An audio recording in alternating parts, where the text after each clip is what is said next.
Dear President Sobotka, Secretary General Greminger, Deputy Minister Chafai, dear Ambassador Igli, all ambassadors, fellow parliamentarians, distinguished guests, friends.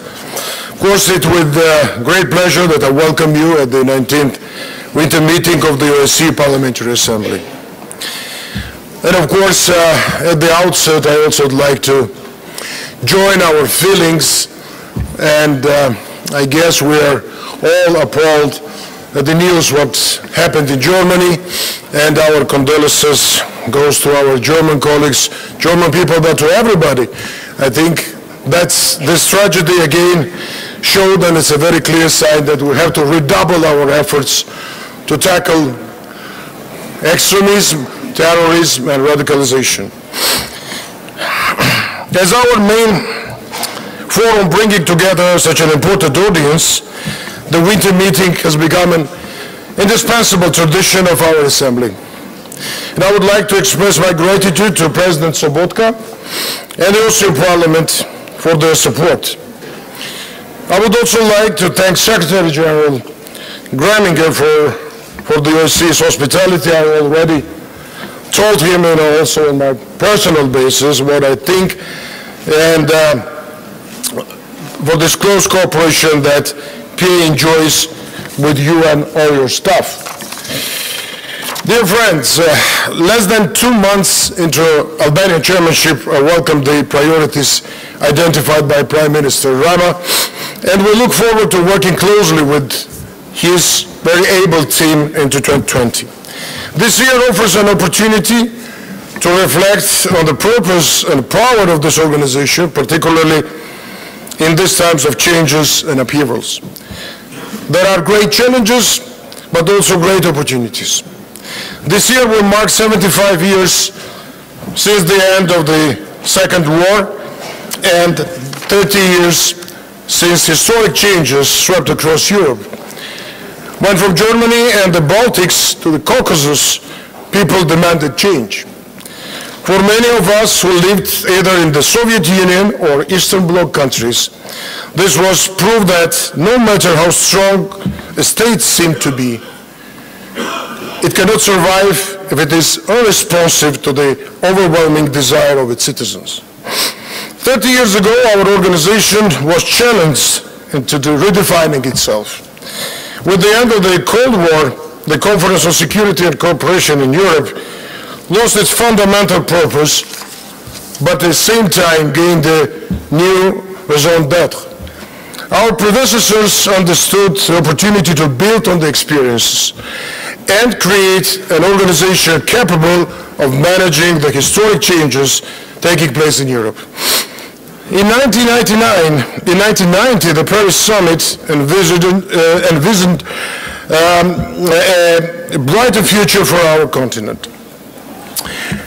In one optimistic voice, our leaders saw a new era of democracy, peace, and unity. In Copenhagen, the participating states agreed to formally recognize a number of human rights and fundamental freedoms. The historic changes of this era led to predictions about the inevitability of democratic progress, and indeed 30 years on, much has changed, often for the better. Today, across Europe and around the world, there is much to be optimistic about. Technological and economic advancements have generally improved our standards of living, and with the new levels of global connectivity, we live on a planet that seems smaller than ever before. But we also see multiple crises, challenges, and demands to change, and for change. Protests and political instability have become hallmarks of this time. These are indications that difficulties linger on. Whether the challenges are economic, environmental, political, or security-related, we are called upon to meet the expectations of our citizens who demand more than just promises and campaign slogans. We must therefore live up to their expectations through concrete achievements, including a peaceful resolution of the OSCE area's conflicts.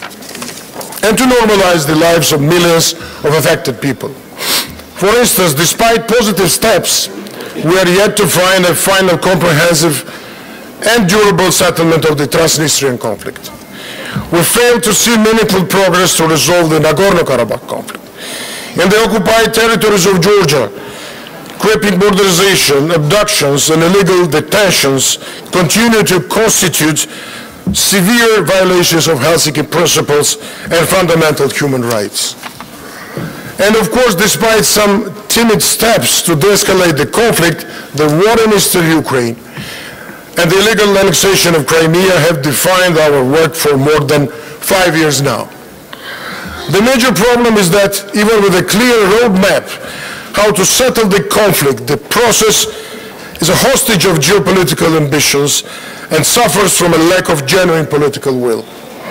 Last week at the Munich Security Conference, we saw yet another attempt to identify concrete steps to settle these conflicts, which deserve to be followed up in good faith in a sense of collective responsibility.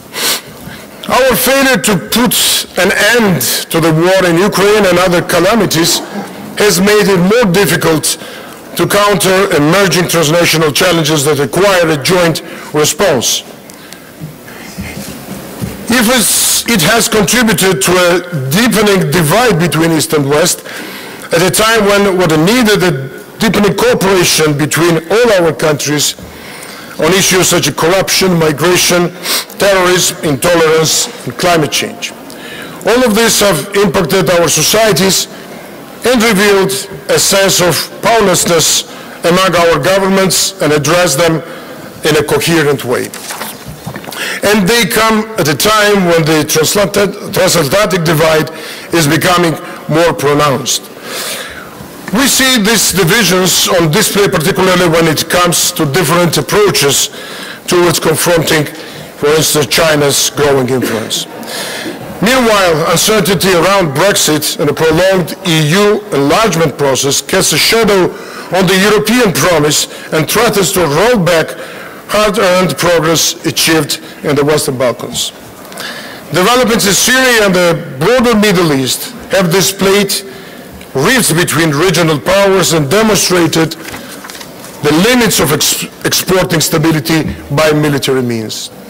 Renewed armed races between nuclear powers, the deterioration of confidence-building measures, and arms control agreements threaten the survival of millions of ordinary people. So we must wonder what role for the OSCE now. In times when multilateralism is undermined, do we let this lead us into irrelevance?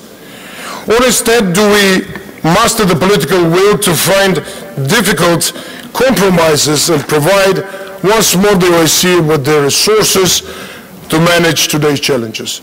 I believe this is part of the response, because parliamentarians can best relay the concerns of the people our organization serves. Ladies and gentlemen, prominent voices have emerged in recent years calling for a review of the continent's security arrangements. In the face of the challenges I've outlined, we should keep an open mind and embrace the desire of high-level dialogue. We must remain steadfast in defense of the very foundations of European security. The principles enshrined in the Helsinki Final Act and our foundational documents cannot be compromised. Every country, regardless of its size or power, must respect the rules of the game.